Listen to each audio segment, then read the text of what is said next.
So today, it finally happened.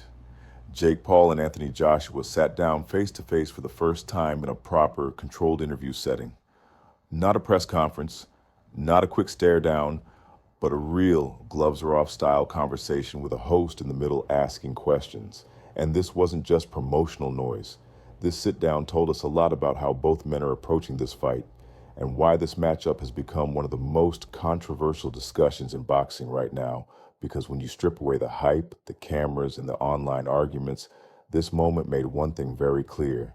Both guys are taking this seriously, but for very different reasons. From the moment the interview starts, the contrast between Jake Paul and Anthony Joshua is obvious. Joshua comes in calm, composed, almost reserved. He's not loud. He's not trying to win the moment. He speaks like someone who has already been on the biggest stages boxing can offer. Former heavyweight champion, Olympic gold medalist. He doesn't feel the need to sell himself. Jake Paul, on the other hand, comes in sharp and confident. Not reckless, not joking, but very intentional.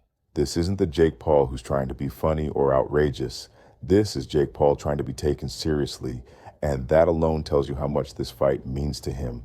Throughout the sit-down, Jake repeatedly frames this fight as a challenge to the boxing establishment. He talks about respect, about proving people wrong, about how every opponent he's faced has been dismissed until the fight actually happened. But what's interesting is that Jake doesn't insult Joshua the way many expected. Instead, he almost elevates him. He talks about Joshua as the biggest test possible, the ultimate step up. And in doing that, Jake is also elevating himself, because if you convince people that Anthony Joshua is the final boss, then stepping into the ring with him, win or lose, becomes an achievement. Joshua's approach is very different. He doesn't argue with Jake. He doesn't dismiss him outright. He listens. He answers calmly. And when he speaks, he keeps bringing the conversation back to reality. Joshua talks about experience, about levels, about the difference between training for boxing and living boxing. He doesn't need to threaten Jake. His confidence comes from what he's already done.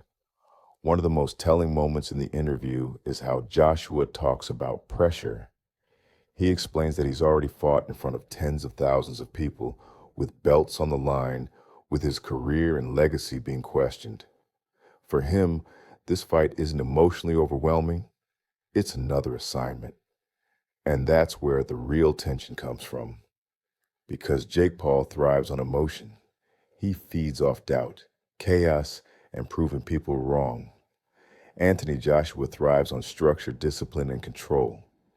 This sit-down made it clear that they are mentally preparing for two completely different battles.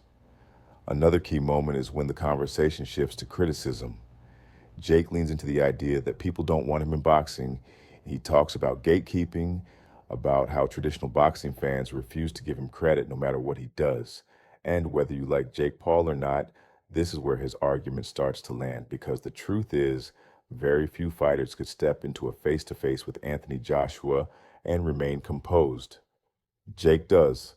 He doesn't look intimidated, he doesn't back down verbally, and that's part of why this matchup keeps pulling people in. Joshua responds by making one thing clear: confidence doesn't equal readiness.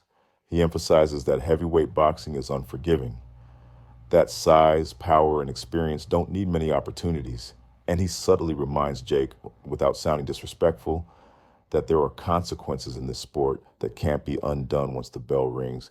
There's no shouting match, no viral screaming moment, and that's what makes this interview dangerous, because it feels real. This isn't WWE style promotion. It's two men who genuinely believe in their paths, sitting across from each other, knowing that if this fight happens, there's no going back. By the end of the sit-down, one thing becomes obvious. This fight is no longer a joke. You may still believe the outcome is predictable. You may think Jake has no chance. You may think Joshua is risking too much. But after watching this face-to-face, it's impossible to say this is just a cash grab with no meaning. Jake Paul wants legitimacy. Anthony Joshua wants control of the narrative. And both men understand that this fight will define how they're talked about for years. Thanks for watching. If you found this video helpful, please subscribe and comment below what you think about this fight.